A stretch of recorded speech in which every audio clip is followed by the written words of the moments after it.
You should consider intro music at some point, huh? Something. Just something. Even if it's like it's like a mix of Rocky and The Price is Right. yo, I was at work. Hey, we're fixing to post old ass movie reviews. That's Joe Sonic.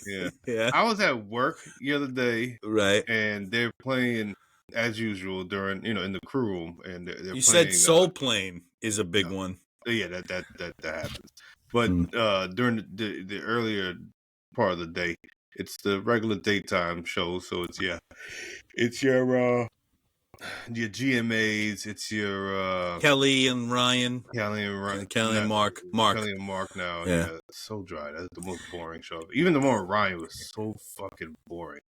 Linda, holy shit! Does these people not drink coffee at all? Linda has to watch it every morning. Oh my god, it drives me insane. It's so quiet. The audience seems like they're dying. Yeah, it hurts me as a proud white man. Oh this God. Is the worst the one with white Michael shit. Strahan and Keke Palmer was cool. That one was upbeat. They did that for a little while.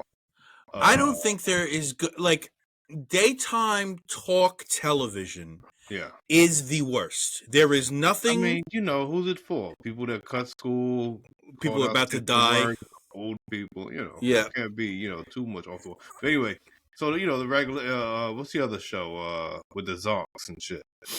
Wayne Brady. Oh, Let's Make a Deal. Let's Make a Deal. That's pretty cool. I like Let's Make a Deal. Drew Carey, Price is Right. Here's a hot take for you. Drew Carey better than Bob Barker. I don't think I had enough of Bob Barker's career to make a judgment. You had 40 years. I mean, I didn't watch it. I didn't give a shit. I didn't. Not conscientiously, at least. I'm saying conscientious, not awake. So you were drugged. You were drugged. Somebody kept you watching The Price is Right. Conscientiously. Yeah, we're gonna have to. You're gonna have to say this movie's title too, right? Yeah. So, but Drew Carey, I've always enjoyed Drew Carey anyway. I think the Drew Carey show is super underrated sitcom. Very underrated. Right? That was very good. Very good, and a good supporting. I don't think it was underrated though. It was a super big hit. Anyway, circling around. There was a coworker. Don't know the guy. Some new guy. Said he was like, "What show is this? I've never seen the show." It was like Price is Right. Never heard of it. He was 32. 32, 33, 34, somewhere around there. Doesn't make sense. That's bullshit. I think he was trying to fuck with us, and I just didn't buy into it. Is he a cop? Like ops? Is he the ops? Just some guy. I ignored it. Everybody else tried to play into it. Well, how old are you? Well, what did you watch? I'm not interested in your shenanigans, sir. Right. I'm not. You've never heard The Price is Right? Give me a fucking break. Is he from here? He didn't have an accent. Because I was like, all right, cool. You're not from here. I give you that. But even that is bullshit. They had The Price is Right in all of the islands. Every West Indian person that I work with, which is the majority of the people that I work with, know what the fuck The Price is Right is. Did they have it at Rikers Island? Specifically. It's filmed there. Specifically. Yeah. Okay, so that is weird. That pissed me off because it's like it's attention seeking behavior. Well, there was also yeah, I agree with that. But and this one was real, and it didn't make me feel old because I guess you cannot know who this is. This girl who was on Riverdale with Kelly Ripa's husband, she was on today. Yeah, another show that Linda loves that I don't give a fuck about. Because if a person like me watches Riverdale, I'm a pedophile. Just what it is. That was based on the cartoon comics, right? I don't know what Riverdale is. I know Riverdale, it's a place in the Bronx. I don't think it's that. No, definitely not. It's the the redhead kid, the cartoons, and the those vampires couldn't attack you on Saturday. I can say that. But anyway. Ooh, you're so lucky it's the Sabbath. I give you such a bite. Yeah. So So this nibble, nibble, nibble, nibble. No. Yeah, it's a problem. So Editing these shows. yeah, I'm never gonna do that. I've tried. By the way, Riverside, you got to fix your editing because it sucks balls. This girl who was on Riverdale, she's like, I don't know, maybe mid-20s, I guess. She did not know who Menudo was. That's fine. That makes sense. She's Spanish. No, who cares? You don't care? I didn't. I know the name. Couldn't tell you. I couldn't sing along a song. I couldn't either. Yeah. I mean, I know Ricky Martin was in Menudo. Didn't know that. Wow. Don't care. I mean, again, but I know. Okay, maybe my point is maybe they're not big enough here for people to care. Her age gap makes sense as to why she doesn't understand it generationally. This guy was just a dickhead. He just wanted to say something stupid just so people could talk to him or something. I was like, I'm not doing this. No, I'm going to continue eating my lunch and ignore you. You're ruining Drew Carey for me. What was for lunch? What was for lunch? I had brown stew chicken. No, I had some fried whiting, sweet and spicy fried whiting, rice and peas, steamed veg, plantains. I gotta ask how you get back to work after a meal like that. I would be dead. I get the small ones. It's small. It's like $9 in Canarsie. The spot. Yeah. The spot I go to, they got right. And they give a good amount of food for $9. Is that the one like 4 doors down from the L? Yeah, on the right hand side. Yeah, parking lot. Yeah, I know that spot. Yeah, I know that spot. Yeah. Yeah. So here's a movie. Here's a movie. Another Don's pick. Here's the thing. I really.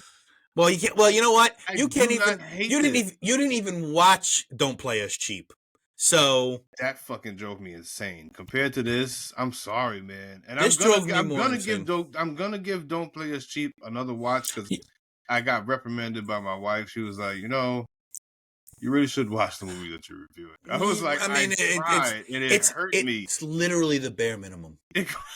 It's literally the bare minimum.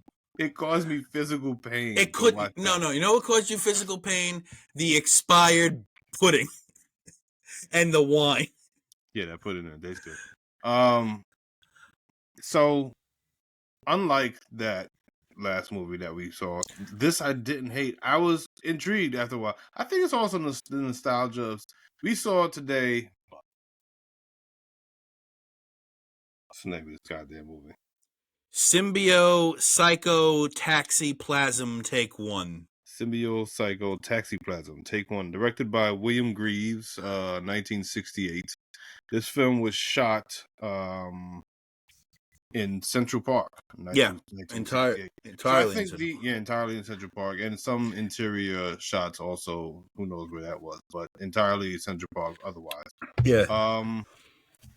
I think the nostalgia of it also caught me up, right? The nostalgia of what? The park? Yeah, I like Central Park. I like Central Park too, but I don't think I've been on that rock. I know that rock. You got nostalgic for a rock. I know that rock. I did rocks on that rock. I sold rocks on that rock. I got my rocks off on that rock. We all did. Remember, you used to just find condoms in Central Park. It's like there they are. Yeah, just everywhere. Now they're not there anymore, but that's because people don't use them anymore. Yeah. So this was a film, a brief. I don't think I got the whole synopsis here, do I? You want this was from the NewYorkTimes.com. Oh, it's just a short little. Are you gonna read the same one that I sent you? Or you got a different synopsis? I got a different synopsis. Okay, so let me just read the one that I sent you and see if it jives with the synopsis that's paired with the movie. Go ahead. A director and his crew are shooting a film in Central Park, a series of savage breakup scenes that might have been scripted by Edward Albee. I don't get the reference. The crew, meanwhile, one of the greatest playwrights ever. Okay, cool. then that was a gross overreach. That comment right there. Gross overreach. No. The crew, meanwhile, becomes increasingly frustrated by the director's erratic behavior and in a series of heavy group therapy-like meetings inches toward mutiny. I did write mutiny in my note. All but forgotten until the early 2000s, this unclassifiable hybrid of a documentary, yes, backstage comedy and an avant-garde prank feels at once like a vital artifact of its time, like an uncanny premonition of our own. It's gleefully meta, before that term was in general use, and without being in any overt sense about race. It is mischievously eloquent on the struggles of the black artist in a supposedly liberal society. I disagree with several points. I hate the New York Times for things like this. I mean, this was by brother. A.O. Scott. Oh, okay. I like Tony Scott. I like A.O. Scott generally. Okay. He's a very good film reviewer. I'm sure he grizzed his pants over this one, but IMDb synopsis, right to the point. Filmmaker William Greaves auditioned acting students for a fictional drama while simultaneously shooting the behind-the-scenes drama taking place. That's the movie. It was That's the obviously documentary. very clearly a social experiment. This is what this was. He said, "I'm gonna fuck with some white people today." That's what I'm gonna do. But as far as going back to this New York Times synopsis, you know what? Future reference note. Perhaps we should look for little doohickeys like this. Journalists, their point of views on whatever films we look at, and see if we agree with their opinion of it. Sure. In the future. I mean, I couldn't get on that, white man. Thank you. I mean, you couldn't even find a journalist who watched this movie except for Tony Scott. Yeah. So, a series of savage breakup scenes that might have been scripted by Edward Albee. You said that's a really good writer. This was not. Well, I disagree. Which I think was purposeful. I disagree because this almost in this film. Yeah, this almost felt like his play A Zoo Story, which is one of the greatest plays ever written. But Albee is a very acquired taste.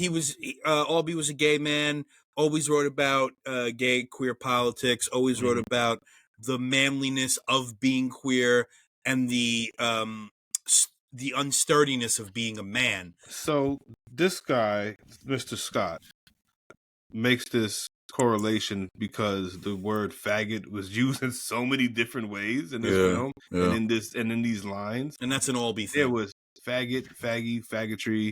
Yeah. I wrote it down.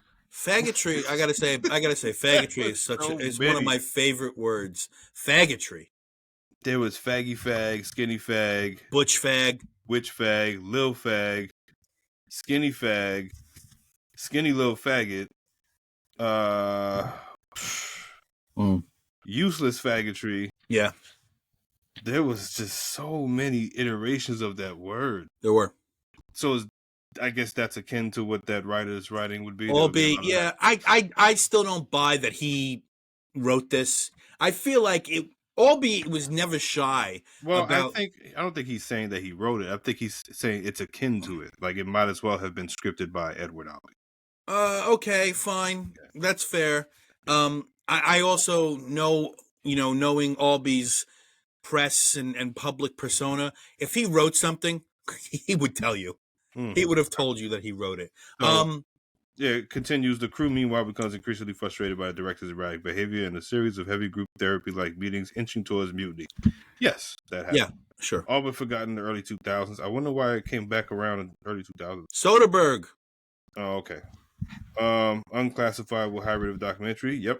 Can't really classify this, I don't think. I can. I mean, I would call it it's a social experiment. Social experiment, mockumentary. I don't think you could throw mockumentary because I think that takes more than just a director to be in and on. No, well, he's mocking the idea of a documentary. Perhaps, yeah. It's an avant-garde prank, yeah. Definitely avant-garde. That's why. Look, if this was like, if Johnny Knoxville directed this wouldn't be in the fucking Criterion Collection. Let's just be honest with each other. It's in the Criterion Collection because it's the first of its kind. It's one of the. It's 68. Yeah, it's pretty original for the time. Interesting. There's no real. Otherwise, there's no reason you think. I mean, no, because again, originality plays into the role of the Criterion Collection, them putting a spine to it. So yeah, that's a big reason why. I also think yes, this is. So I looked right in the Black History area first because I was like, oh, it'll be in there. I had to search it out. Did you search it out first before you did anything? No, I just typed it in. That's searching it out. I just typed the title. That's what I'm saying. You typed it in. Yeah. I looked through all the categories that they had for Black filmmakers and shit like that. This wasn't in there. They hit it. All right. I mean, so you went to the library, said this movie starts with an S. I'm gonna start with A. No, I went through all the aardvark. You know how the Criterion is set up. They have their little categories. So I just clicked the boxes. And by the way, way better movies than this in those little fucking boxes. Well, yeah. I mean, this I don't think. What? When you put it into the, like I said, I did not hate this. I did get. You got frustrated with it. No. Let me just touch on this one last point here, and then we can move forward with whatever it is. Touch away. It's gleefully meta, sure, without it being in any overt sense about race. I disagree. I think there is something not overt, but definitely subverted race thing going on here. Why?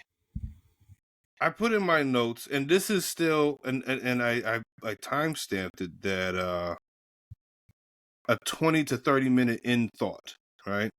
This is when I wrote this note down. My question was, of the thought is this about a director being experimental and seeing how his crew reacts? Is this a director who doesn't know what he's doing, or is this a director who's constantly being talked over and not listened to by his majority white crew and cast? Well, he hired the crew and cast. Sure. A lot of people hire people that don't listen to them. Look, you. I agree with the first part of what you said. White people? Yeah. But there are some African American crew members in this. Yeah, they're also not listening. It's like, no, they don't have jobs that require them to listen. They were, at least not from what I say. I'm sure they have jobs that there. Right? Yeah. But they weren't like the active moving parts, it seems. They were kind of just sitting there. I don't know what their job actually was. I've never seen them. I think production assistant. I think the guy who was really heavily criticizing Greaves was a production assistant. The guy with the shades and the denim jacket. Yeah, he was like, I don't think he knows what the fuck he's doing. Yeah. But I liked him because him and the West Indian guy. It was a West Indian guy. I couldn't put my finger on his accent necessarily, but they both were calling bullshit. They were like, I don't think this guy knows what he's doing. And then all the other white people were in between. Anybody that had an accent wasn't buying this guy's bullshit. Even the English guy was like, I don't think you know what he's doing. I think we're all wasting our time here, guys. And homie, who really loved him at the beginning, the dude from New York. The mustache. No. The glasses mustache or the nerdy vest? Nerdy vest. Nerdy vest. Yeah, he came to hate him. Okay, so let me ask you something. Yeah. Before we are you going to be going through emotion here like we do in a normal movie? Because it's not a normal movie. No, it's not. I mean, I couldn't. There's not a lot of scene stuff. It's just opening and how Greaves is. I mean, I don't know. I don't know what I wrote. What do you think? I mean, all right. So what do you think about that? I don't know what I watched. I don't know what I watched. I don't know what I wrote. I don't know what I watched. Yeah. All right. Well, this took place in 1968. And I gotta, before you keep going. Yeah. There were 3 actors, 2 actresses, and 1 actor in this that had careers. Oh, really? They had, yeah. I'll go good. Do 68. 68. I'm on history.com for this one. So fantastic. Prague Spring. Okay. Number 2 is North Korea. That's all it says. It says North Korea. I mean, it's a place. I guess I gotta click it. Here we go. What's this? A paragraph. Prague Spring, January 5th in Czechoslovakia. Alexander Dubček was elected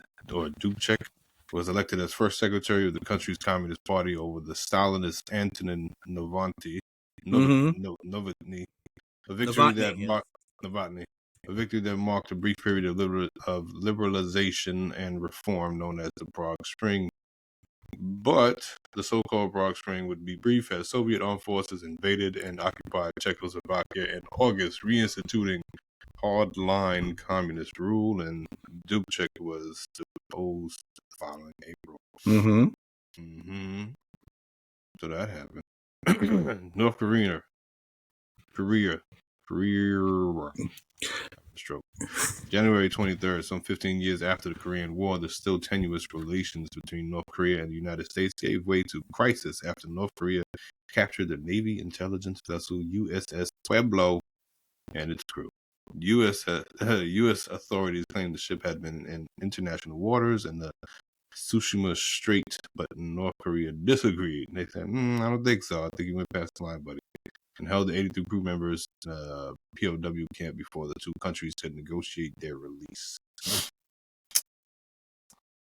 How many things are there? There are 11 things. There's 11 things. So we'll breeze through.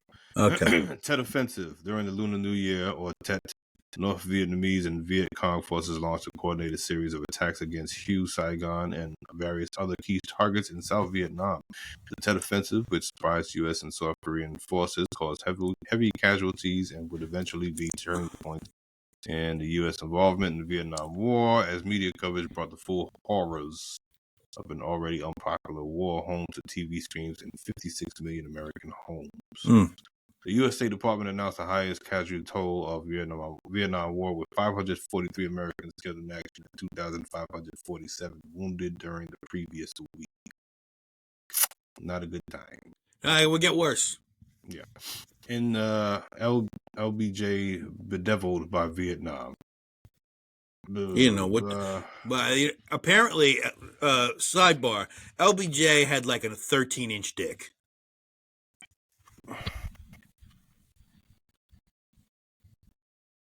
All right. Back to history. Okay.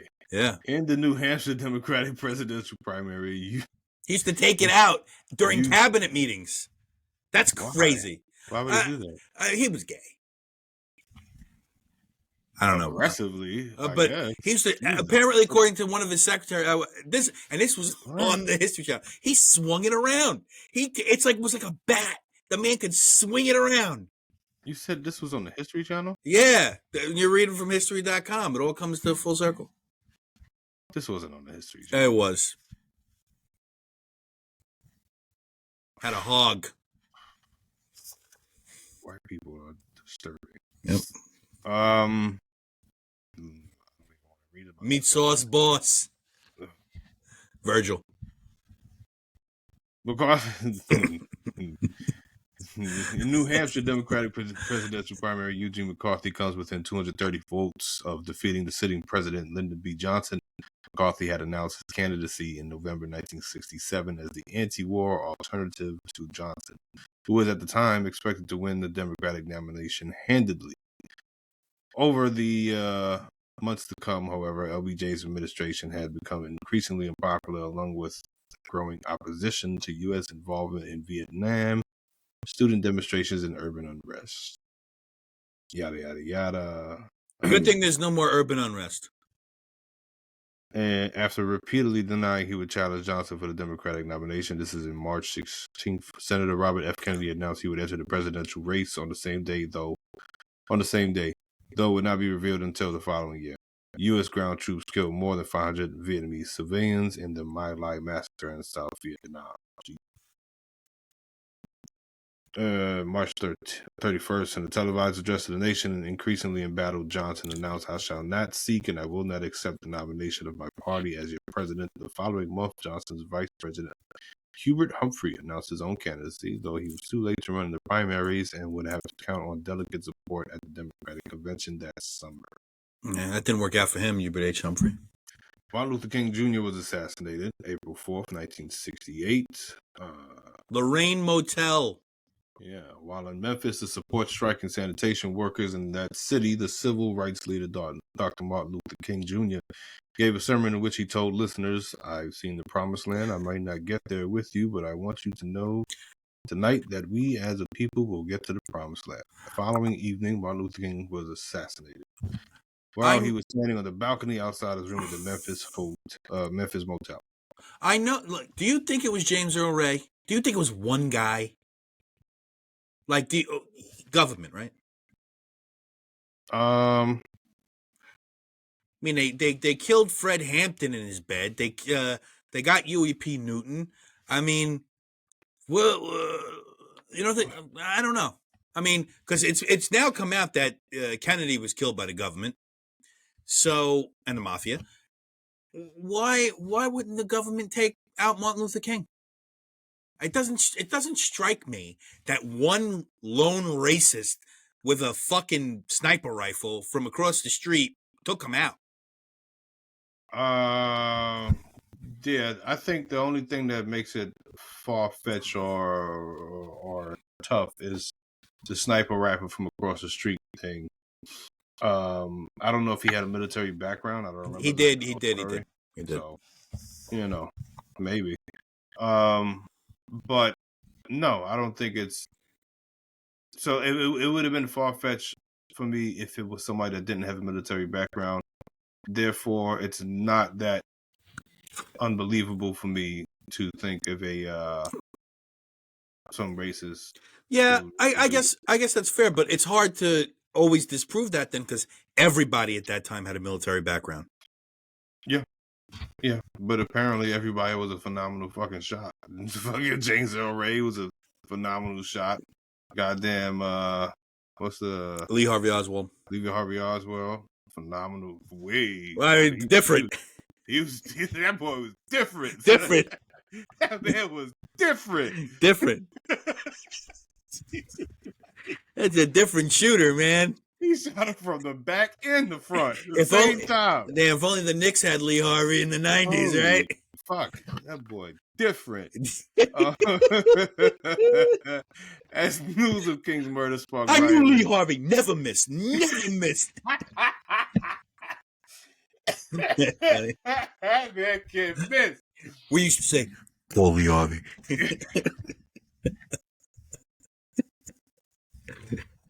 You got a problem? You call Lee Harvey right now? Motherfucker say, Oswald. Yeah, why weren't they doing that in the NBA? Oswald. Ooh, yeah. Oh, it's fucked up, man. Yeah. Oh well, what are you gonna do? Nothing. Make fun of it, I guess. Yeah. King's murder sparked rioting in dozens of cities across the country. An international manhunt for his shooter James Earl Ray ended in his capture in London. Yeah. First of all, Ray was convicted and died in prison in 1998. They didn't find him forever, but he was also hiding in plain sight for like 5 years, I think, something like that. They didn't want to find him. Please. What murder? Right. Students protested all over the world. Vietnam War, we know those stuff. Robert F. Kennedy was assassinated also. Sirhan. Yeah. But Sirhan claims that he was MK Ultra, which is very possible. Why not? Yeah, what the hell? Yeah. It says on the night of the California primary, which he won. Yeah. Robert F. Kennedy was leaving the Ambassador Hotel in Los Angeles after addressing a large crowd of supporters when he was shot by the young Jordanian immigrant Sirhan. Born in Jerusalem, Sirhan later said he assassinated Kennedy out of concern for the Palestinian cause, and he had felt betrayed by the senator's support for Israel during the Six-Day War in 1967. Wow, that'll do it. Never stops you. Never can't beat that stick away. Let me tell you though, there's video. I don't know if you've ever seen the video after he's been shot and he's on the ground and he's dead. Like he's 100% dead. Brains are next to him and shit. 100% dead. And this woman is like, "Give him mouth to mouth, help him." And he's like, He's fucking dead, bro. Like, are you stupid? You've never seen some stupid shit before. You're dead. You guy's dead over here. You gotta find a new candidate now. Respect the local. I do like that shirt. This is a black-owned company called Philadelphia Printworks. But it's based in Philadelphia, though. Yeah, it's based in Philly. Got it at Target. They had a nice. I got it at Target. Yeah, they had a nice little line at Target. Wow. They had some Black Panther stuff they came out with. It was some cool shit. I took a pee-pee in Target yesterday. Who's? Chicago Democratic Convention. That's funny. That's decent.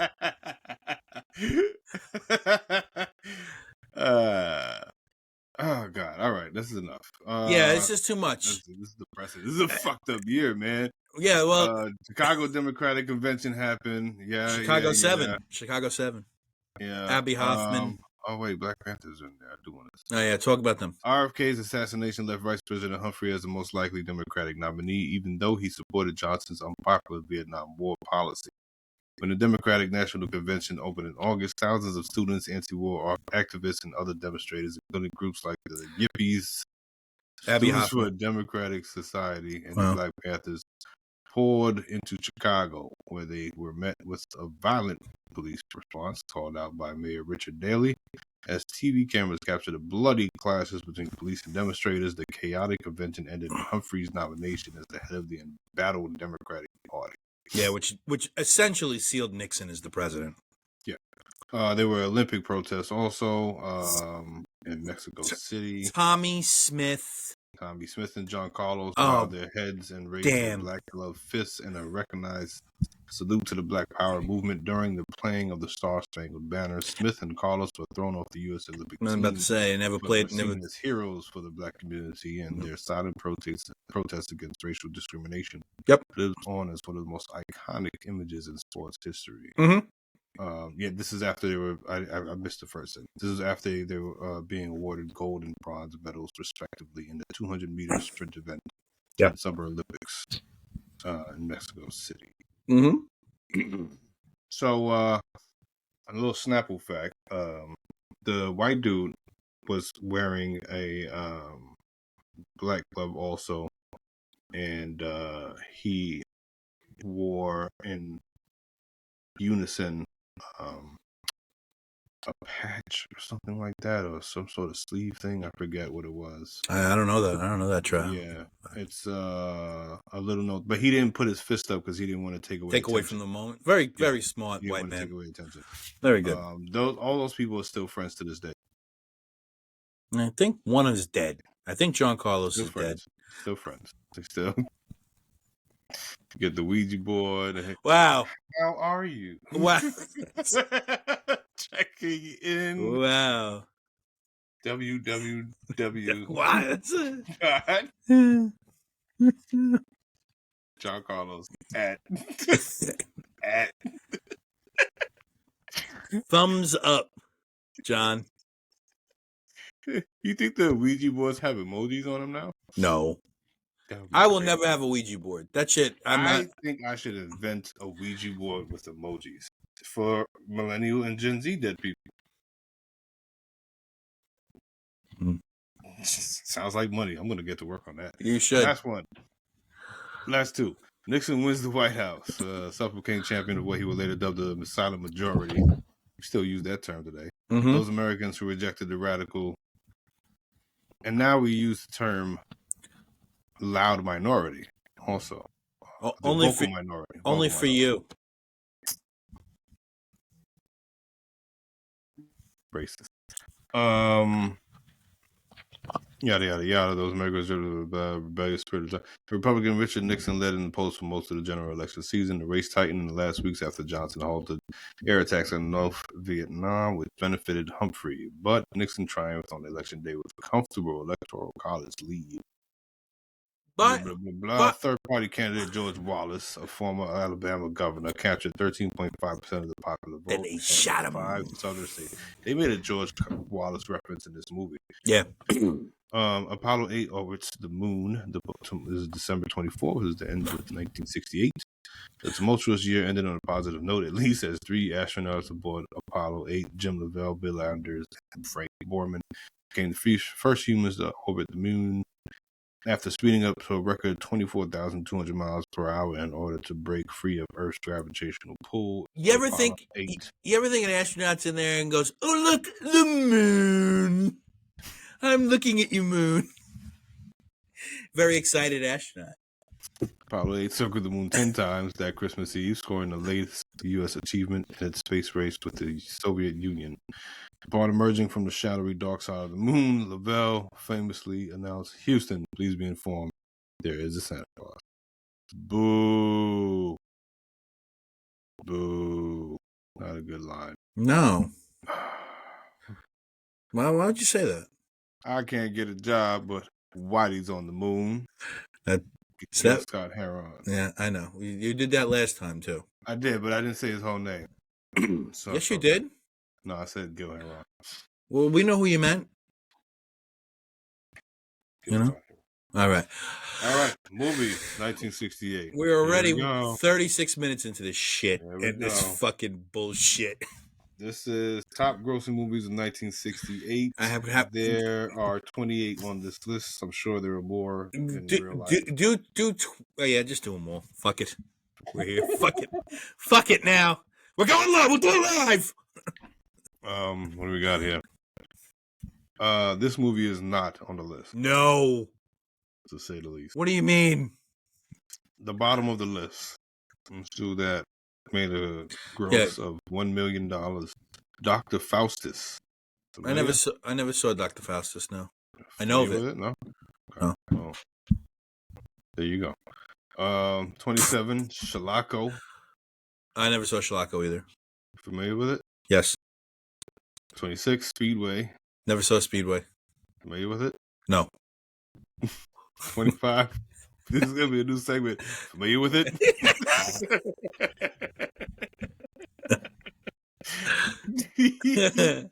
25.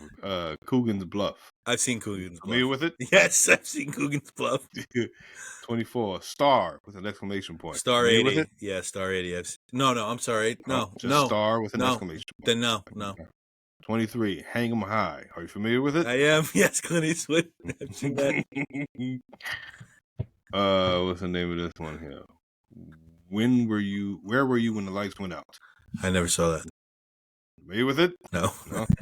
Unfamiliar. 21. The Devil's Brigade. I know. I'm familiar with it. I've never seen it. Okay. Number 20. The Ambushers. I don't know what that is. Familiar with it? No. Number 19. With 6, you get egg roll.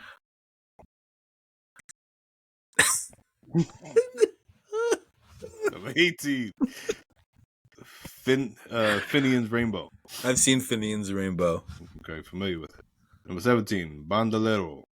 I'm familiar with it. I've never seen it. Number 16. The Thomas Crown Affair. That movie sucks. Was the yes remake better? Yeah. Okay. Yeah. Number 15. Candy. Familiar with it? I don't know if it's no. It's a comedy starring. Who cares? Very good.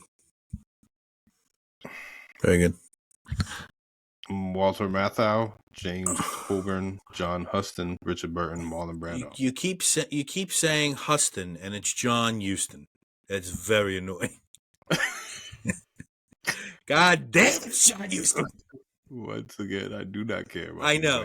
I know. Number 14, The Boston Strangler. Familiar with it? Yes. I was watching Bill Maher interview David Mamet, and David Mamet said that this was the greatest performance ever on film. And to which I say, David Mamet, you gotta relax because it's not even close.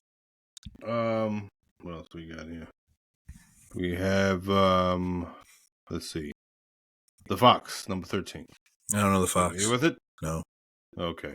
We have next Blackbeard's Ghost, number 12, Walt Disney comedy. I am not familiar with that. No. Number 11, Yeah. The Green Berets. John Wayne. Yeah, I'm familiar with that one. It's a piece of crap. Yep. Number 10, The Lion in Winter. Yeah, it's Shakespeare. I think Laurence Olivier's in that. I think I saw, or is it Richard Widmark? It's either Richard Widmark or Laurence Olivier. I can't remember. It is Peter O'Toole, Oh, Katharine Hepburn. even worse. I can't remember. I've seen it. Supporting cast: Jane Moreau, John Castle, Timothy Dalton, Anthony Hopkins, Tony. Nigel Terry. Yeah, I've seen it. Kenneth Griffith, Kenneth Ives. Yeah. Okay. And what was that? I don't know. The Lion in Winter. Yeah. Number 9, Yours, Mine, and Ours. The movie sucks. Go ahead. Number 8, one of my favorites. I know you don't like it. I'm gonna make you watch it somehow. Planet of the Apes. Fuck you. Number 7, Rosemary's Baby. Overrated. Another overrated movie. Number 6, Oliver. Gay. Musical. It's a gay musical. I don't think it is, man. It was bad. Okay, well, let's say that. Well, we're going to be saying a lot worse in about 8 minutes. Number 5, Romeo and Juliet. Zaffarelli's Romeo and Juliet. Whatever. 1968. Whatever. Michael York, Laurence Olivier. Yeah, I know. Whatever. Olivia Hussey. Franco Zeffirelli was a director. I know. I just said that. Whatever. That's not what you said. You said I said. Shut it. Number 4, Bullet. Great movie. Familiar with it? Great movie. Number 3, The Odd Couple. Familiar with it? One of the greatest comedies ever. Number 2, 2001: A Space Odyssey. Number 1 most overrated film ever made. I love Stanley Kubrick. I love Stanley Kubrick. And everybody tell me, you got to watch it on LSD. It's so much better. Okay, that doesn't mean it's a good movie to start with. I've been on LSD. 2, it's just not. I'm sorry. I'll never change. I think it's it is the most overrated film of all time. I don't think I've watched it all the way through. I've definitely made attempts, and I've fallen asleep. What would you guess 1968 would be the number 1 grossing film, made $58.5 million? Feels like it's going to be Hello Dolly or something stupid like that. Wrong. Okay. Ooh, 1968. Do you want to guess a genre? You want to give me the genre? You want to guess a genre? Comedy. Yes. Everybody's stupid in 1968. A distributor? What? I.e. Walt Disney, MGM, Sony. Oh, so it's Walt Disney. Wrong. Oh, okay. It's Universal, National General. Why don't you just fucking tell me who distributed the movie? Columbia. Okay, great. That narrows it down. Want to know the release date? No. Yeah. 1968. Might be a big help. It's a comedy. Butch Cassidy and the Sundance Kid. Might really help. No, we already did that. That was a different year. Oh, December? It's Christmas? No, September 19th. It's not a help at all. Okay. September 19th, 1968. I don't know how this is going to help me at all. It's not. Who directed it? I'll probably know, right? If he... Let's see. Let's us see. William Wyler. You definitely know the movie. I definitely do. And I know who William Wyler is, and I'm trying to think of 1968. William Wyler or William Wilder? Billy Wilder. W-Y-L-E-R. I definitely know the movie. 1968. It's going to be so annoying because you're right, I do know it. Give me the first actor in it. Not the leading, just the first other actor. No, leading. You got to give me leading. I can't give it a leading. No, fuck you. I can't give it a leading. I'm going to give you the bottom of the list. Why? Uncategorized. How would I know that? Omar Sharif. Lawrence of Arabia. No. That's felt racist. I don't even think you know who that guy is. Well, he was in Lawrence of Arabia. He was Lawrence. Are you sure? Yeah. Omar Sharif. Yeah. Maybe. You're making that up. I know you did. I'm pretty sure that was a white guy in Lawrence of Arabia. I don't know. I'm 100% sure it was a white guy. I'm starving. Kay Medford. Oh, good. No? Okay. Mm-mm. Anne Francis. Annie? I don't know. Walter Pidgeon. Walty? Lee Allen. Lily? Mae Questel. Don, come on. Gerald Moore. Donnie. Frank Phelan. No. Mitty Lawrence. Minnie. Gertrude Flynn. Gertie? Penny Santon. Penny? John Harmon. I don't know. I really don't know. Leading actor Barbara Streisand. Oh, Hello Dolly. Wrong. What the fuck? Oh, the thing that I said that was wrong already. No. Funny Girl, 1968. Okay. Well, I don't give a shit about that. It's that word that I used before that you didn't like. Terrible. Garbage. I don't care about Fanny Bryce. That movie fucking sucks. And that show fucking sucks. All right. We got SymbioPsychoTaxiPlasm Take 1 over here. Director. Two. We should make a take 2.5 there was. Get the fuck out of here. You're lying. I'm not. Is it on the Criterion? Please. It came out in 2015 or something like that. It's going to be terrible. Yeah, it's garbage. Watch it, but I'm not going to be happy. I'm not going to watch it. William Greaves directed this. Patricia Reeves Gilbert. He directed 2.5. I don't know. He was some random. I think it was maybe somebody who's related to him, but he was dead. I think he died in 2014, if I'm not mistaken. Patricia Reeves Gilbert, Don Fellows, Jonathan Gordon, Bob Rosen, and Susan Anspa. Have you ever seen 5 Easy Pieces with Jack Nicholson? No. All right, well. Susan Anspa. You just had to turn over a whole page. Throw these out the window. Trivia. Not a lot. After completing the film in 1971, Greaves believed that he had made a masterpiece and that the only place to premiere it was Cannes. So he kept completing the piece in 1971. What do you mean? This says 1968. Yeah, I mean he edited it and everything, and it was completed in 1971. When did it come out then? 1971? No. After all the edits, it was originally released in 1968, but after all the edits and everything, he took the version from 1971 to Cannes. He thought that it was a masterpiece, so he carried the print to France himself, where it was screened for programmers. However, the projectionist made the mistake of showing the reels out of order.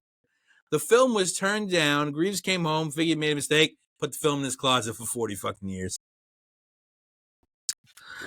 Frequently mentioned in Charlie Kaufman's novel Antkind, which is another maybe major reason why I hate this movie, because Charlie Kaufman is one of the most pretentious fuckbags who ever wrote film, directed film. He is a pretentious fuckbag.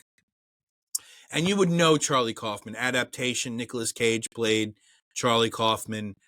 Schenectady, New York with Philip Seymour Hoffman. There was a movie that came out during the pandemic called I'm Thinking of Ending Things. Super pretentious fucking movie, dude. And I'm a pretentious fucker. And that movie was pretentious as fuck. Following the film's completion in 1968, Greaves attempted to secure financing for a theatrical release. Its experimental nature and bizarre content made finding distribution through channels virtually impossible. The lack of marketability led Greaves to abandon the 4 sequels he planned in this 5-film arc. So, this is letting you know that William Greaves was out of his fucking mind.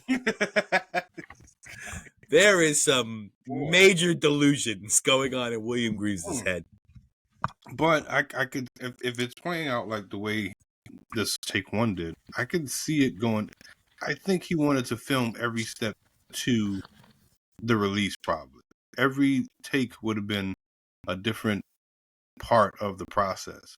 I would have been that. I don't know. I think he would. I think he. It's sort of like. I mean, for all you porno freaks out there, it's sort of like backroom casting couch. Nobody knows what's going on here, and then you just make it. I think he would have just made another set of films. Doing the same thing. Yep. Different scenario, different place. Yep. Maybe around the world, maybe around the city. I think that's what he would have done personally. That's possible. That's an easier thing to do. The harder thing to do would have been the long haul. Doing like basically a Project Greenlight. Yeah. But of the fuckery. Does that still exist? No. It does. Well, it made a comeback, and the last one was hosted by I didn't watch the actual original Project Greenlight. Oh, I loved it. It was so good. It makes me want to go back and check it out. You should. Now that I found out what the purpose. But the last one, recent one, was Issa Rae. Okay. But the movie was fucking god awful. It seemed like a good idea at first, and then it just went downhill through that season, and the movie was fucking terrible. But they got a movie on HBO, so what are you gonna do? They didn't really do seasons of Project Greenlight back in the day. It was just this is your movie. Yeah, and you know what the first one was? What's that? Good Will Hunting. Affleck and Damon and Robin Williams. That was that's how they made the movie, through Project Greenlight. How's that possible? What do you mean? Wasn't that their beginning of their career? Yeah. I thought Project Greenlight, the whole premise of it was that these two people who are somebody are going to bring up somebody who's a nobody. Yeah, and it was I forget who the financiers were, but Affleck and Damon got their start through Project Greenlight. So Project Greenlight is just an actual thing. Yeah.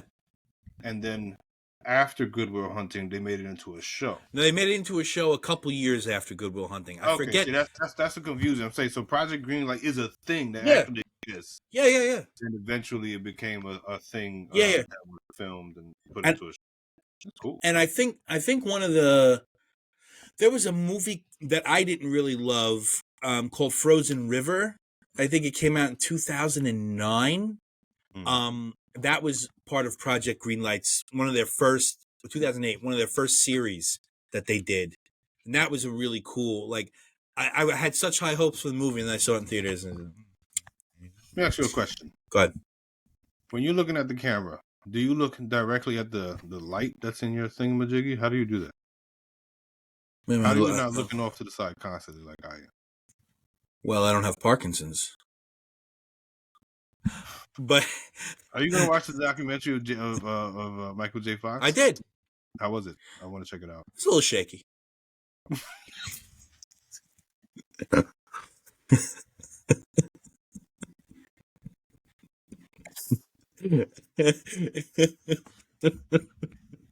You fuck.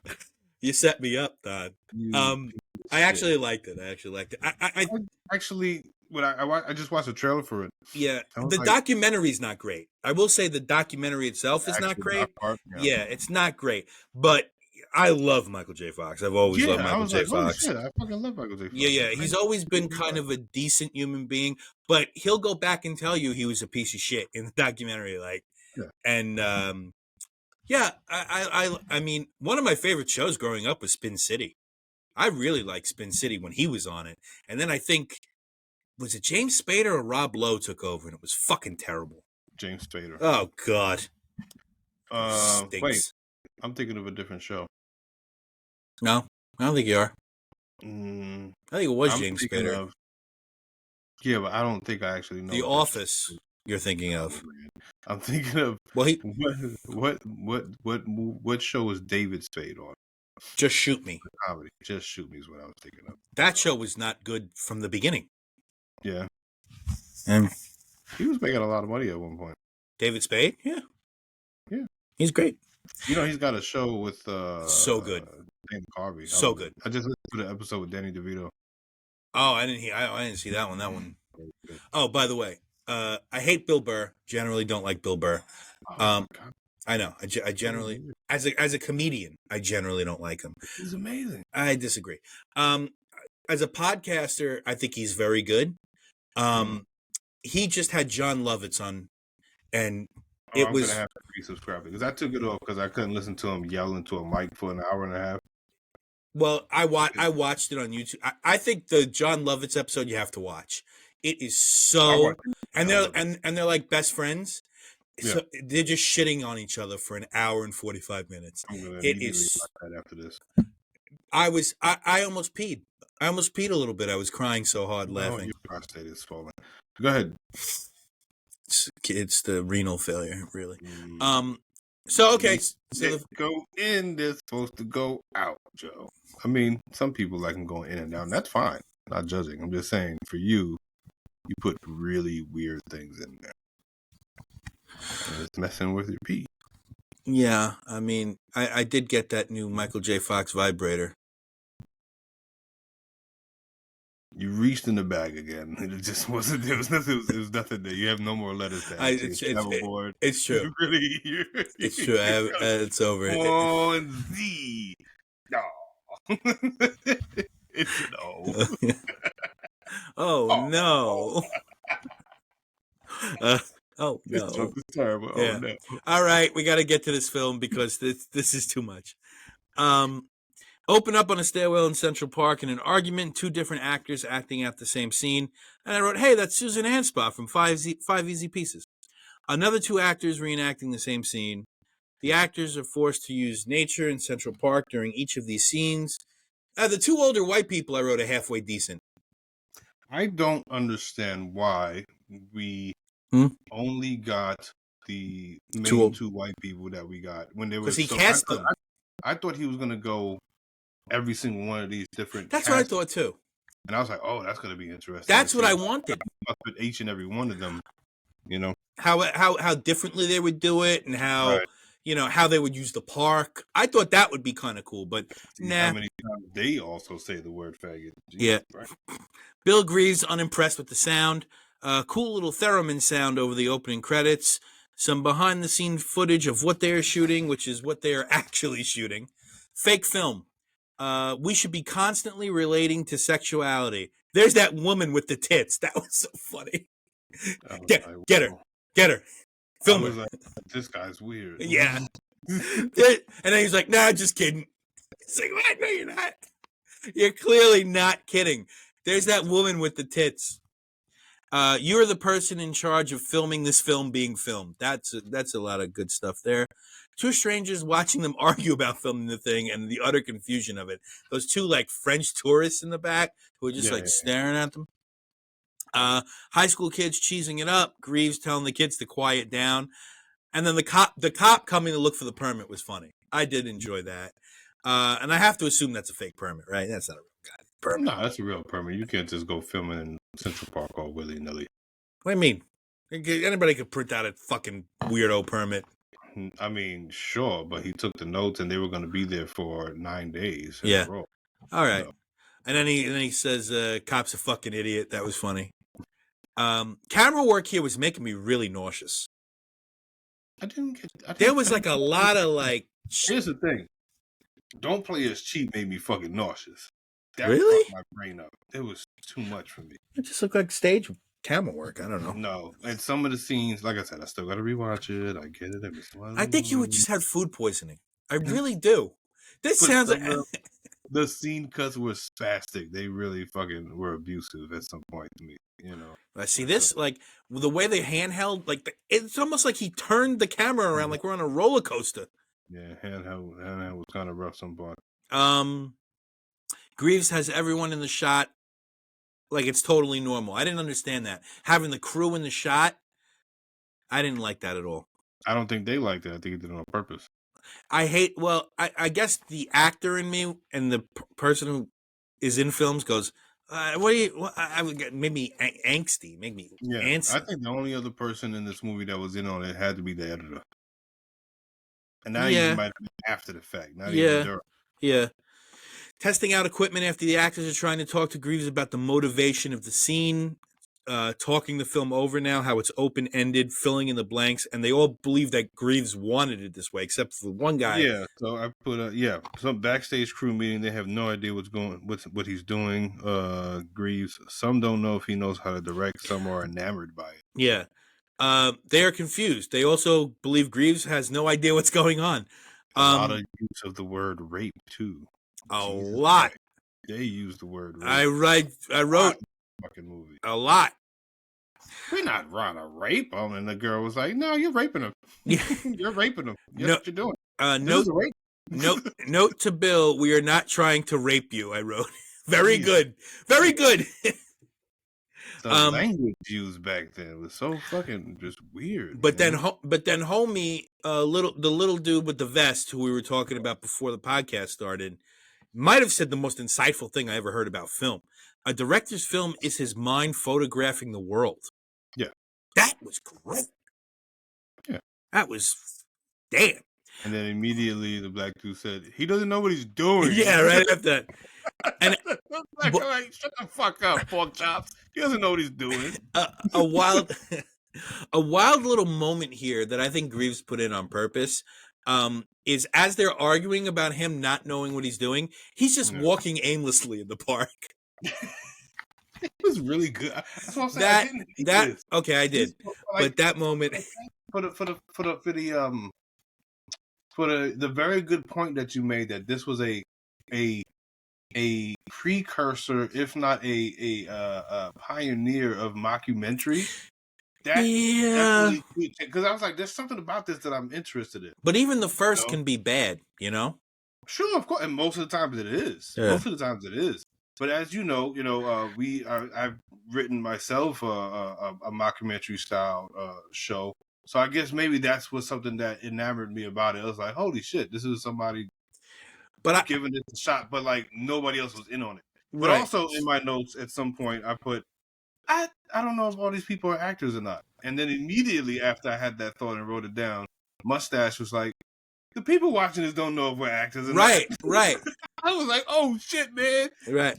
The whole movie's a mind fuck. That scene between the older white couple has rich dialogue, and there's a lot of the F word in there. This is the beauty of this kind of shooting. You don't have to worry about anything. And I just wrote that's Greaves laying the shit thick. That's a little thick. You have to worry about everything when you're shooting anything. It's just what it is. Just like even Cassavetes, who we discussed maybe doing Shadows, which is much better than this. He's a point and shoot guy, Cassavetes. He worried about every fucking thing. Every minute he worried about. And that's what killed him, probably. Greaves wants to get this down pat and do the whole thing, and the sound is really shit, man.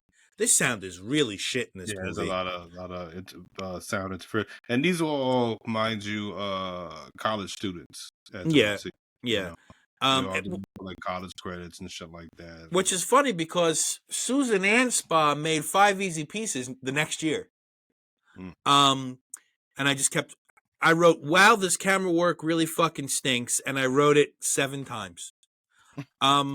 And then another thing you'll be hearing a lot is we ran out of film there. Yeah. I wrote, I guess Greaves is trying to show that it's the blind leading the blind on the film set at all times. But again, if you're prepared, it's not. I don't know. But again, I don't think this was an experiment. Andy Kaufman moment. This was an some Andy Kaufman shit. Yeah, nobody liked him. Everybody tried to, clearly. He's fucking with everybody, trying to see how far he could push them and see what he can get out of it. Everybody was an actor, unbeknownst to themselves. Yeah, right. Human life isn't necessarily well written. And then this is what Homie's saying, the vest guy. Every American man says to every American woman at one time in their life these lines. Where are we? Nothing changes. Nothing is revealed. Now, if you're not an actor, you wouldn't say anything like that. You know what I'm saying to you? Which one said that? The vest sound engineer guy. Yeah, but if you're a Was he person high? that's in that field, then you would have heard that before. Maybe. I guess so. You know, you're around actors, you would have heard it before. Probably he might even be an aspiring actor who has to, you work behind the scenes to, or while you're still gigging somewhere else. You know what I'm saying? Doing auditions and shit here and there. The talk about the film is super interesting. Mustache guy goes, he's written a part in it for himself. When the camera turns on, he turns on. Yeah. I like that. And then he goes, look, are we making I found to be ironic because cameras on.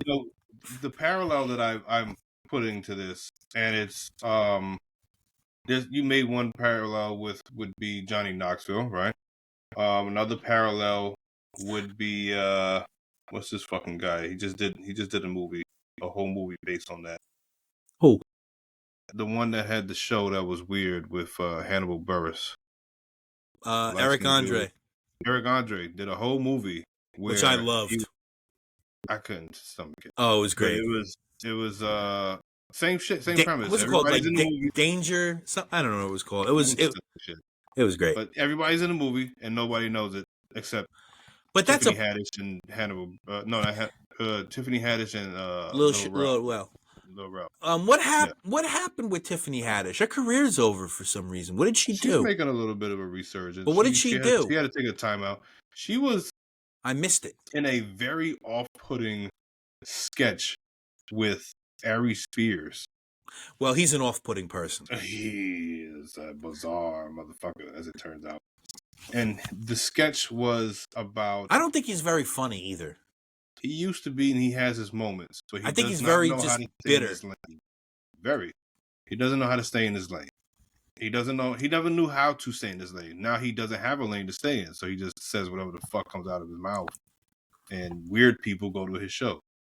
I think you're a weirdo if you go to like certain comedians. You got to be like a little bit fucking deranged. Okay, to pay money. Give me the names. Ari Spears. I'm talking about in the present moment, knowing the bullshit that comes with them. Right? Yes. And the foul shit they've done. Yes. Right now, Ari Spears. Yes. Louis C.K. Michael Richardson, I guess. Michael Richards. He's not weird touring. What's he? But if he was, and you said, "Hey, look what I got! I got a Michael Richards ticket," you'd be like, "You're a little fucking weird, ain't you?" Strange move. A Bill Cosby ticket would be strange. An R. Kelly concert would be strange. But wait a minute. You're talking about a person that's in jail. Would be fucking weird, dude.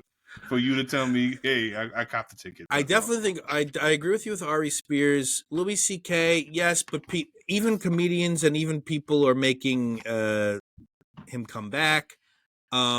Chris D'Elia is another guy. Yeah, he had an issue. Oh, he's got a big issue. Also, let me tell you what happened with the Tiffany Haddish thing. So, okay. She was in a sketch with Ari Spears, and there was a child, and the sketch was Ari Spears was playing like a pedophile. He was trying to lure the child and trying to seduce the kid. And sure. Shit. There was some weird. The sketch was fucked up. Look it up. Tiffany Haddish, Ari Spears, very uncomfortable crossing the line, and they were looking at getting child endangerment charges. Really? Yeah, it got serious. Wow, it wasn't good. Okay. It wasn't good for her. I don't know if I want to watch that. Yeah, but they put her on the timeout. You know. Okay. Ari Spears is a fucking nobody. So like nobody's really concerned about his career. Nobody. He goes on fucking, what's the white Russian op dude, the one that be snitching on everybody? DJ Vlad. Vlad TV. Yeah, he goes on Vlad TV. Bro, that guy is a cop for sure. He doesn't have to be. That's the irony of it. It's because he just knows that people are fucking idiots. Yeah. And they'll just say the shit they're not supposed to say. He's such a cop, dude. Like, it's like, I remember I would watch Vlad TV back in the day, and he would have like fake ass gangsters on. Like, he had Anthony Raimundi and like John A-Light on. And yeah, these guys like were on the very periphery of the mafia, but like such liars. Like, and you knew they were lies. But then like this fucking other dickhead, what's his name? He's got 3 names. Oh man, he's like a conservative dick. Patrick Bet David. Patrick Bet David. He was just on Bill Maher's little Club Random podcast, which is a great name for a podcast, Club Random. Kind of a shame nobody grabbed that. Yeah. In 3 hours, 850,000 views. Because this guy is like Patrick Bet David, look him up. He's an insurance scammer. He's he's like Herbalife, if Herbalife was a person. You know, he's like just such a cringy guy. But his mafia interviews that I used to watch during the pandemic, great. Really, really good. And then he would have like special ops agents and all that. And you were like, oh, okay, this guy's got something. And then when it was like real, like anti-gay, anti-trans, anti-this, anti-that, I'm like, all right, bro, you live in a community college in Florida. I get it. He's got like one of those usher houses, you know, like he lives in a community fucking college. I got you, bro. You don't want to deal with anybody. Bill Maher's another one that kind of turned weird over the years, huh? Well, he's always been weird. Well, definitely, but he's one of those quintessential, so liberal that you're coming right back around. And you're touching ass to ass with conservatives. Well, what's funny is he never really he was a liberal in the old school sense of liberalism. Now he's not involved with any of it. He's really, he's very pro-Israel. He's just a cranky old man now. He's anti-God, pro-Israel. The anti-God part, obviously, I have no issue with. Yeah. He is very Islamophobic. Oh, always been. Yeah. You could be pro-Israel and not be Islamophobic, I think. But he is pretty fucking Islamophobic. I would consider myself not Islamophobic. I am, as you know, pro-Israel. But I am not Islamophobic. I'm anti every religion, personally. But I don't give a fuck what you do. It doesn't bother me what you do. I mean, whether you think that there's going to be 100 virgins or you go to a church, you're wrong. I'm saying either any way you slice it, you're wrong. And if you want to believe that, that's dynamite. But what happens is it clouds your judgment and makes people do weird things. All religion, in my opinion, makes people do weird things. Just, hey, pedophiles are everywhere. Priests, murderers. It's and religion is the oldest murdering tool in the book. Coming full circle, weird vest guy, somebody spit a line at him. I think it was damn, I can't write the line down. But something about God, him being God, Greaves being God, right? Yeah, Greaves being God, and that's more towards the end. Then the other guy said, "Oh, so you do believe in God?" That's a little. No. He said, "So you don't like Greaves?" No, it was something about, "Oh, so you do believe in God?" Like as if he was, somebody that was an outward atheist. Oh, I must have missed that part. Yeah. Look, are we making a movie or are we not? And then Greaves talking to the actor, Don Fellows, he says, listen, man, we're trying to direct here. Like, he stops, like, after a scene, after a take or before a take, there's banter, there's funny, there's, and Greaves is just like, cut it out. Because then you get the mic part where Greaves is listening, which is kind of interesting. And then you get the weirdest lines in this mockumentary where Don Fellows says, take my cock out and flog her with it. You got that? I don't know whether to be faggy or not. I don't know whether to be a faggy fag or a butch fag.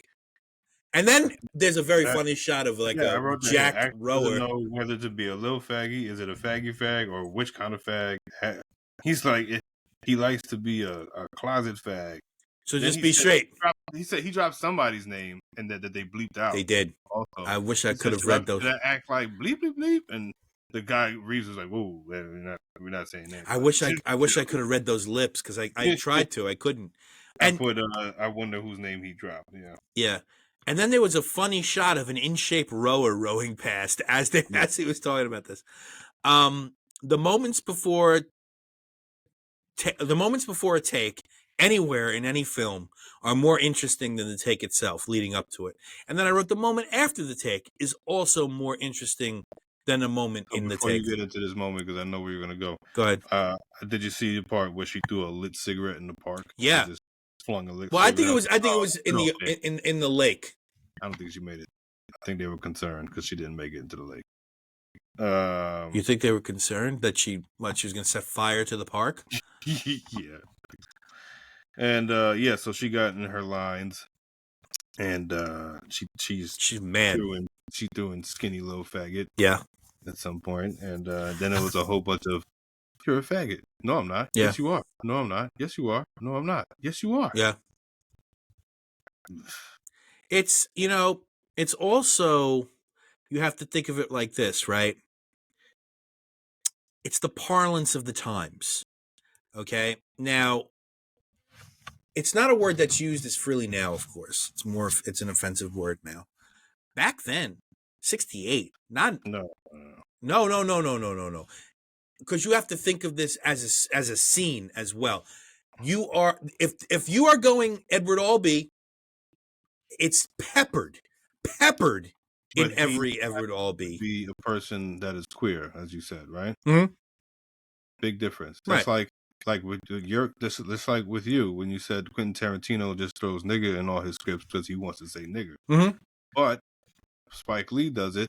It's not the same connotation. It's not the same context. Well, right? No, is it an overtone or an undertone? Because Spike Lee grew up with it, so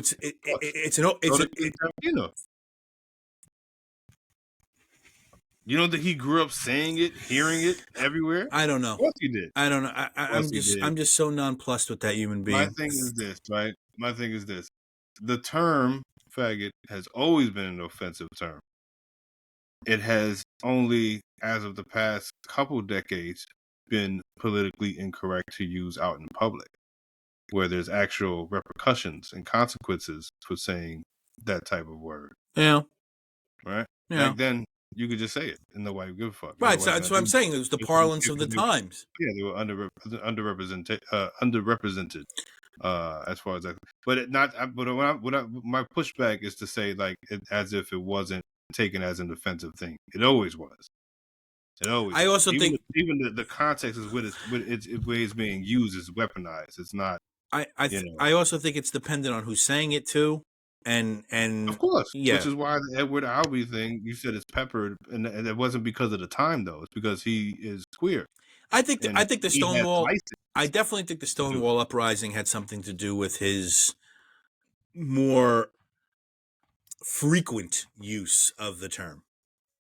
He didn't use it as much in the late 50s. He used it more in the mid 60s, late 60s. Language in itself was a much more looser thing in the 60s anyway. Well, 60s it went balls to the wall with far as vulgarity and language. Yeah, Lenny Bruce. But theater wouldn't have done that in the 50s. Well, theater was the one safe space where you could do it. And the like I mentioned the last episode with Rem, the suspension of disbelief.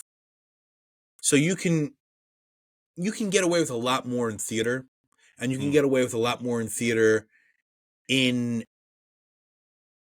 the 50s and the early 60s than you could. Well, it was a much smaller club back then anyway, right? Wow. In the 50s, these theaters were like small. It wasn't like big 200-seater theaters. Yes, it was. It was small, intimate. No. In the 50s, theater was still the predominant American art form. Mm-hmm. Cinema is only 30 years old at this point. Mm-hmm. Theater that's what you did. You went to a show. And of course, shows weren't as expensive then, but of course, inflation and all that. But that's where the political moments of the time, the group theater, Waiting for Lefty, communism, homosexuality, that's where it all came from. All the moments, right? The moments of the shock. Right. is theater. American theater. Without American theater, you have no American film. And with theater, the houses were bigger than cinemas at that time. I mean, a cinema is still what, 250 seats at most, 200 seats at most. Right. A theater at that time was 800 to 1,000 seats, and a cinema at that time was 150, maybe maximum 150 seats.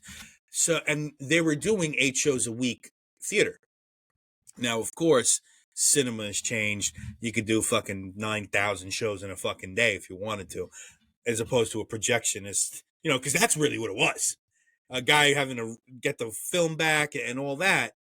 That changed cinema. Digitizing cinema changed cinema.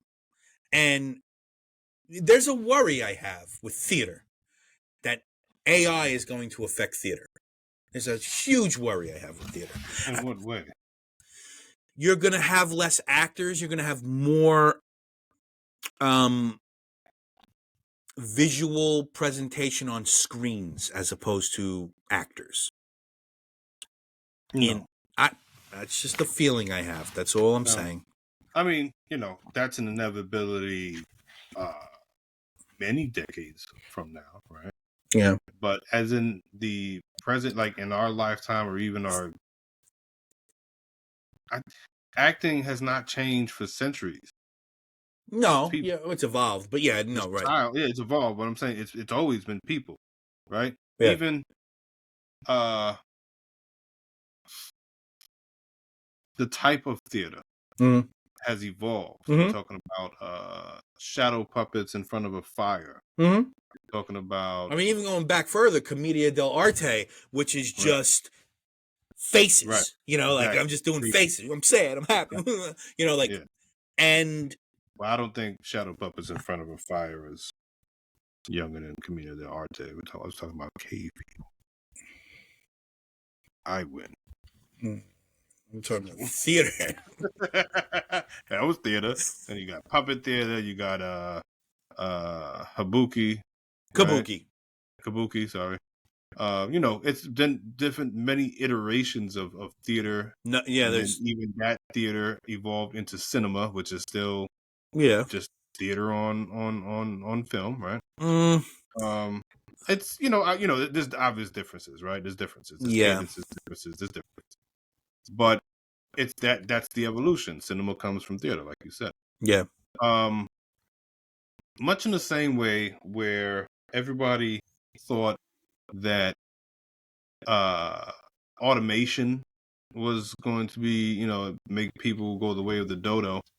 For some aspects, yes. For the most part, yes. That but really, when you think about it, it just means that the jobs have changed, because even with the factories that build these cars, right? Yeah. With automation, somebody still has to do the programming. Somebody has to do. Yeah. There's a human being that has to be a starting point at all turns, right? Sure.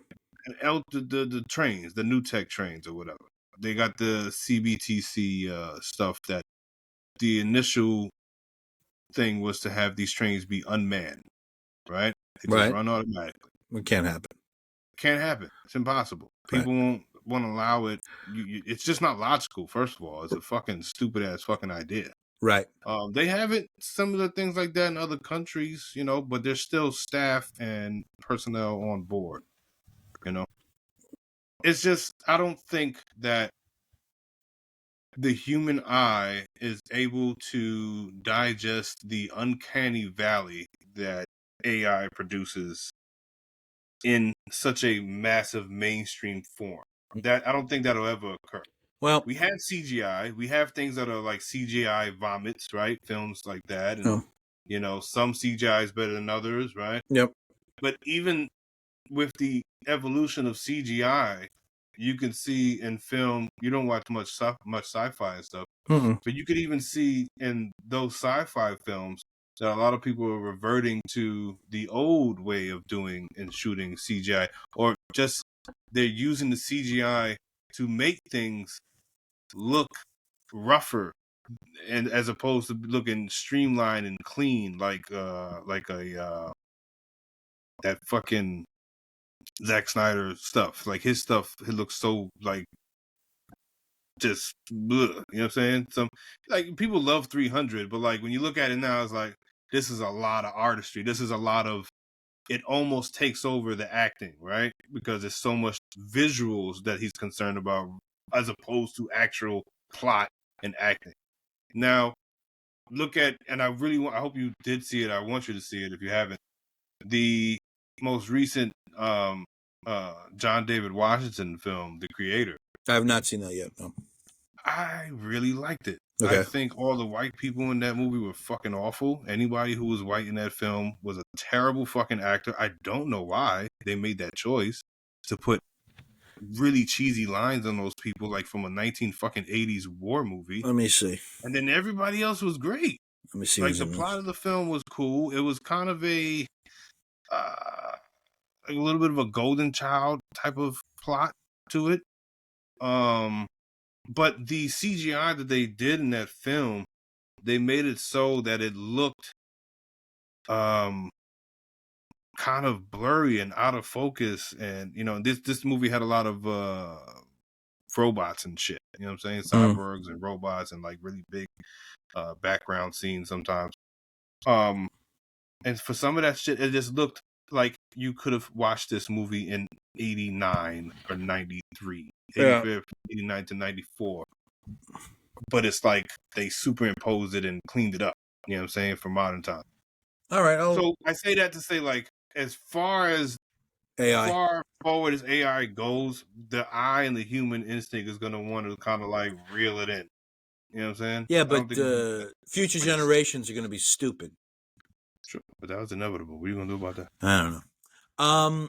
I will watch The Creator. Yeah, I thought it was pretty dope. Yeah. Okay. Where are we here? Back to the crew talk. With the word, it's either before or right after or in between the word back. After. Back to the crew talking about Greaves.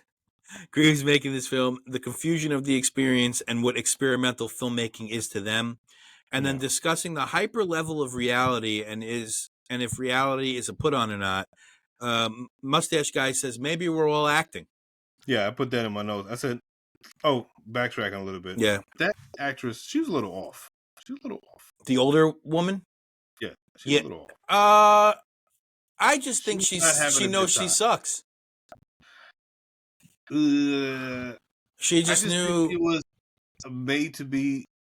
I mean, at least from what we saw. I mean, because Don Fellows much better than she was in those scenes that they were doing. He was trying to really be self-deprecating to make her comfortable and stuff. Yeah, he was also making choices, even though this might not have been a real movie or whatever. She was doing the same thing every time.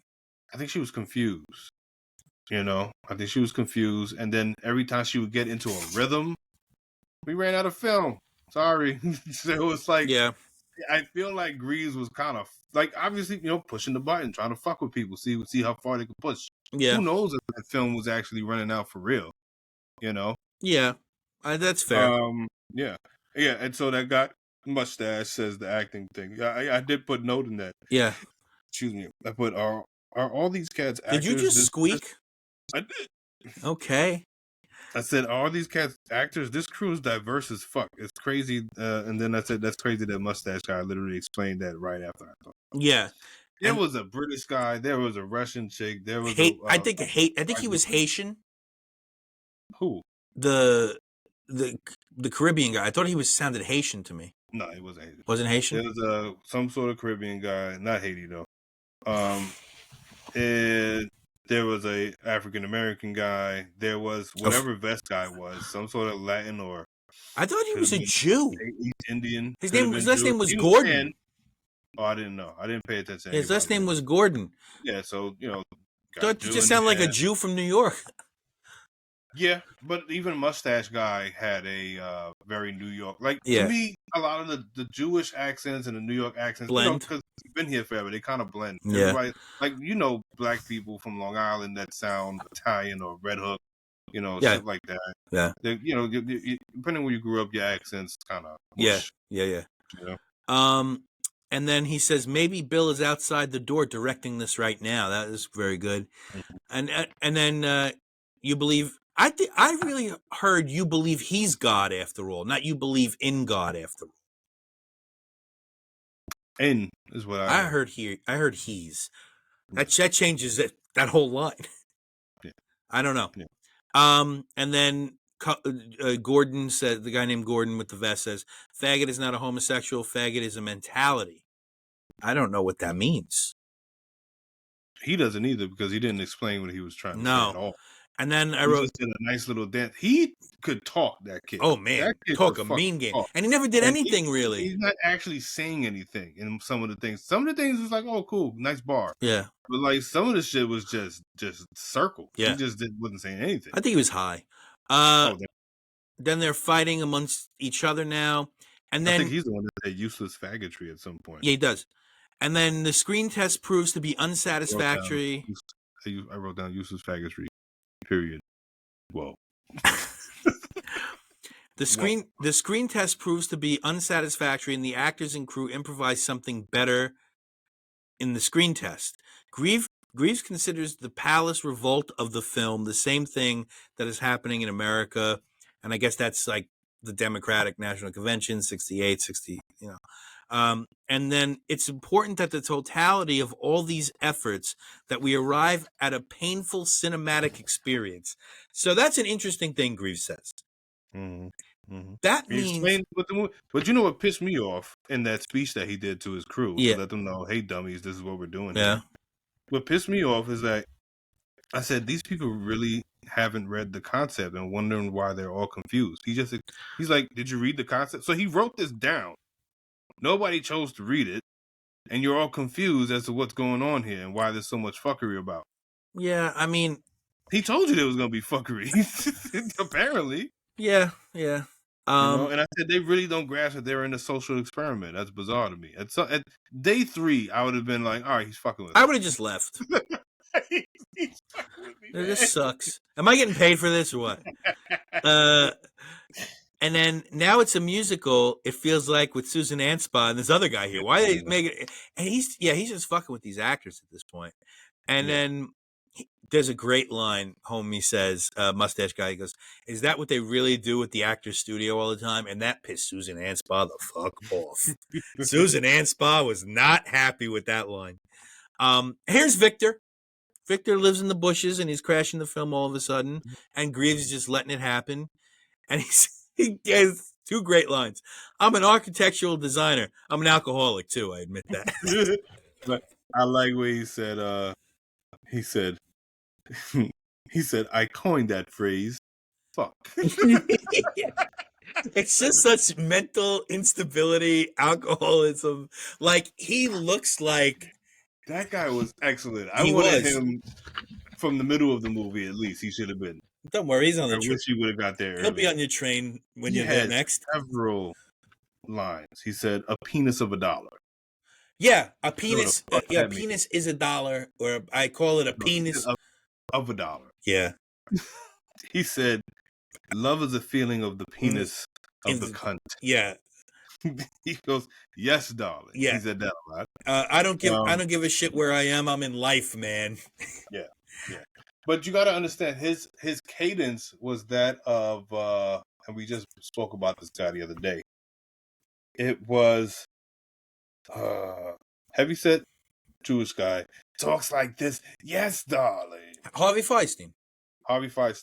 Less raspy, but that same cadence of old school New Yorker, kind of queer sounding. Yeah, but also like sounded French. Also sounded French and Puerto Rican. Yeah, like he had a lot of accents. He was pulling them all out the bag. Yeah, he really went through the gamut of instability. Yeah. It was wild. Apparently, he was a war veteran, a machine gunner. He had another good line towards the end of his soliloquy because they just let him. Greaves was like, "Oh, roll this film." And then they got sick of him. Yeah, then they was like, "All right, that's enough." They gave him the money. They said, "All right, goodbye." And he said, "I never say goodbye, dog. I say so long." But then he says, "I never say goodbye. I say ciao." I like to say ciao. Yeah.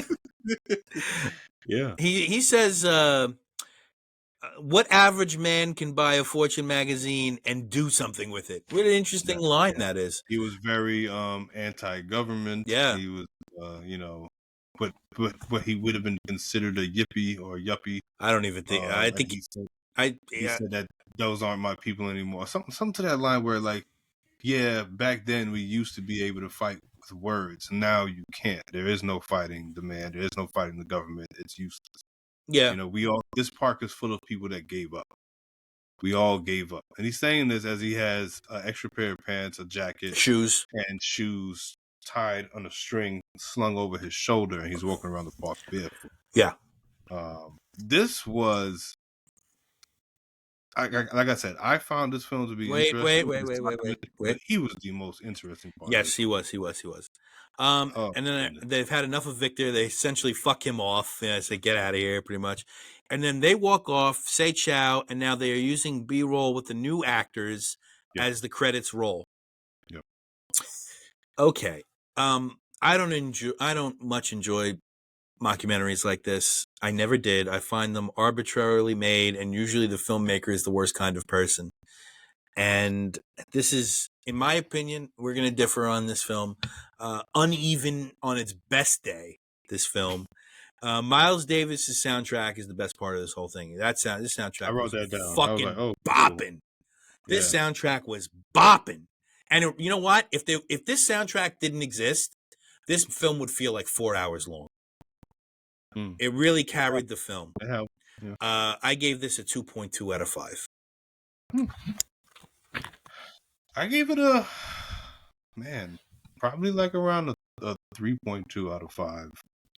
And it's funny thing is the bump up, maybe even a 3.5. The bump up is really because of you, because it did not dawn on me. I don't know why. Now when you think about it in retrospect, it's like obviously, but it didn't dawn on me. That's the first of its kind. A mockumentary, and the first of a pioneer mockumentary. It didn't dawn on me. I came to the conclusion that it was a social experiment, and this guy was fucking with these kids. Obviously.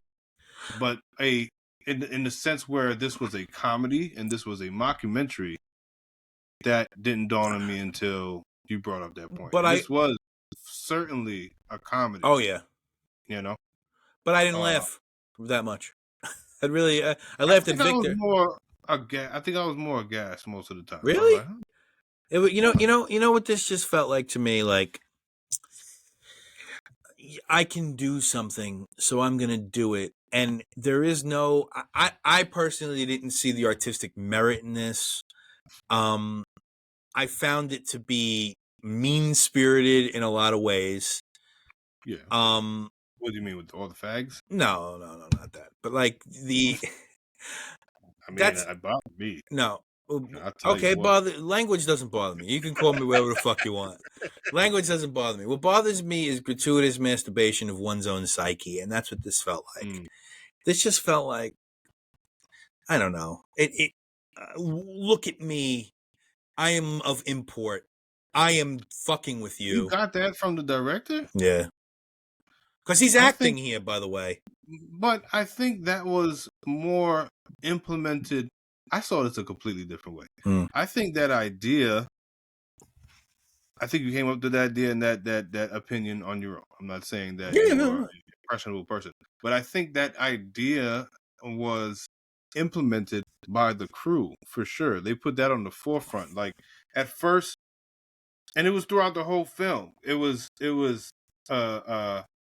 either a god and a creative that we don't understand, or a cruel god and a bizarre creative that we don't understand. But it was always still, he was up here and we're down here and we don't get what the fuck is going on. There was only a handful of people that said, no, he doesn't know what the fuck he's doing. Right? Yeah. But everybody else got that he knows what he's doing, but we don't understand why he's doing it. I just don't understand. Now, I didn't get the impression though of him being pretentious or no, because he's because he was barely in it. But he's acting like he's not. He's acting like he's not. He's acting. I think in actual. I got from his body language and the way he was speaking to these actors and crew, I got pensiveness. I got that he was trying not to let the cat out the bag. That's what I got. Like he was tiptoeing and trying to figure out every next word to say to make sure he can get what he's trying to get out of these people. Maybe. And push the button that he's trying to push. But he was trying not to. He was on thin ice the whole time. You know what I'm saying? He was on thin ice the whole time. He obviously didn't want to lose people in his crew or actors because you only get the permit for a certain amount of days and that's it, right? Yeah, I don't know. I just think it's hard to, like, I don't, what this most reminded me of? Remember that Joaquin Phoenix piece of shit documentary with that Casey Affleck directed called I'm Not Here, or I'm Still Here, I'm Not There, where the fuck it was called? Okay, I don't give a fuck about any movies like this. I just don't. There's something just, like, cringy in the worst possible way about a movie like this.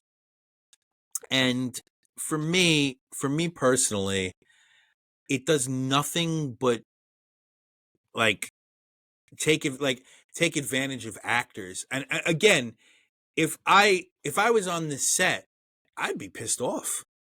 Sure. And you don't know what these actors are working for. They could be getting paid nothing for this, and there's a good chance that maybe Susan Anspaugh and the guy she was singing with, maybe they were getting paid nothing, and that's not cool. I don't think this shit's cool. I think it's cornball shit personally. I'm also saying this as an actor, as somebody. If I showed up to that set, I'd be fucking pissed. Is there an artistic vision? Yeah, there's an artistic vision in everything. I'm sure the guy who directed Battlefield Earth with John Travolta said, "I got an artistic vision for you," But a piece of shit, in my opinion, is still a piece of shit, and I'm not a fan. You gotta watch that one. What year was that? 2000. 2000. We 1 year, baby. Yeah, baby. First movie, Battlefield Earth. January Jumbo. Fuck it. Yeah, we just gotta last 1 more year, and there are some real. Next year we can call it January Junk. We can make sure we watch really junky, terrible movies in January. Yeah. Oh man, we could really fuck. And 2000 was a banner year for junk. Road Trip with Breckin Meyer and Tom Green. Oh my God. Oh, there's so many bad movies. If we make it 1 more year after that, we got Freddy Got Fingered, which, in my opinion, though, is a masterpiece. I love Freddy Got Fingered. I think it's such a genius movie. And yet I don't like this. Here we are. Can't be helped. Yeah. So and I do not recommend. Who is your recast as these real people? Okay, better question. Tops. Who do you think would do something like this but better? Who would be able to do as a director? As a director, but actually, well, whatever better means to you. Because, like I said, I didn't have a particular issue with it. I was shocked at how. I think we saw it. Eric Andre did it. Right. Yeah. Eric Andre. I didn't care for that. Oh, I thought it was great. Yeah. I like gross out shit too. I can be grossed out. Don't like gross out shit, man. Did you ever watch that show on Sci-Fi Channel where they did like horror? It was like Punked, but with horror. Like they would. Yeah.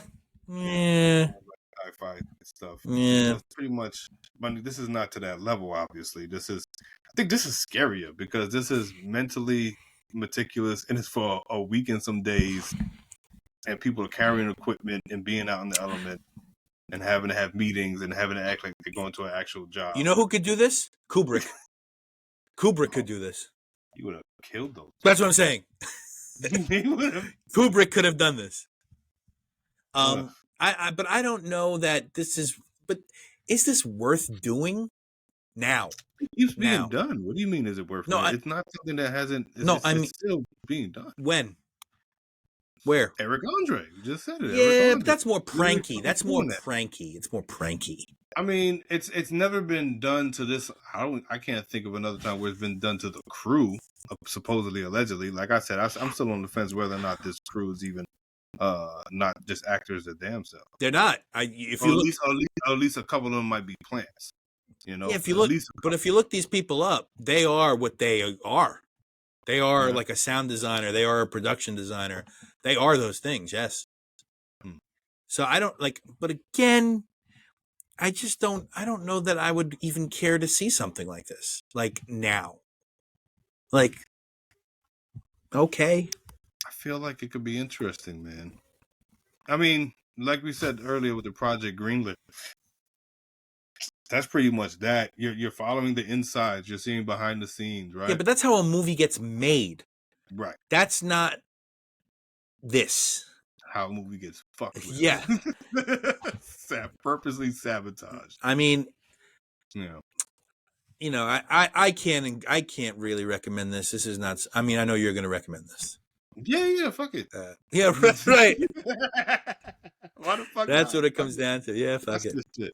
You saw the part where the best guy didn't like the script. At first in the beginning he was like, "Yeah, this script is pretty genius." Yeah. And then at the end he's like, "And another thing about this script, yeah. What the fuck? You know what I would do to change this?" When they're in the fucking grass and shit. Because the guy was like, "Well, what would you do to make it a better script?"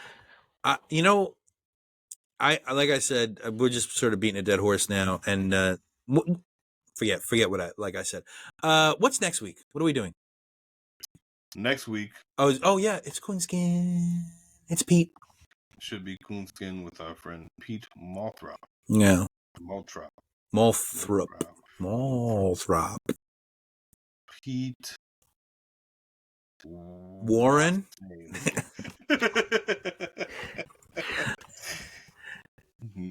Pete, his family's been here for a long time. Oh,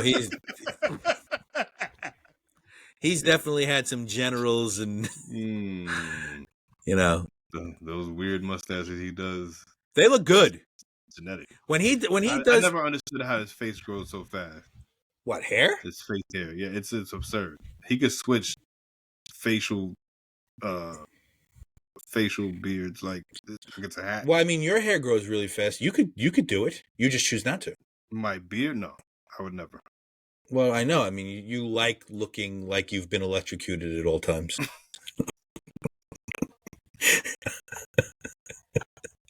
You know, like you're rubbing your feet on a rug 24 hours a day. Joe is uncomfortable with ethnic hair. You heard it here first. Well, no, just your hair. I don't. Joe doesn't understand the word coarse. Whatever happened to nappy? What was wrong with nappy? Please don't say nappy. Yeah, I've never used that word. The N word? Which one? Anyway, next week is going to be, what's the guy's name? Bakshi's? Ralph Bakshi. Ralph Bakshi's. Coonskin. I don't think it's Bakshi. It's Bakshi. Bakshi. What did I say? Bachi? Like bocce ball?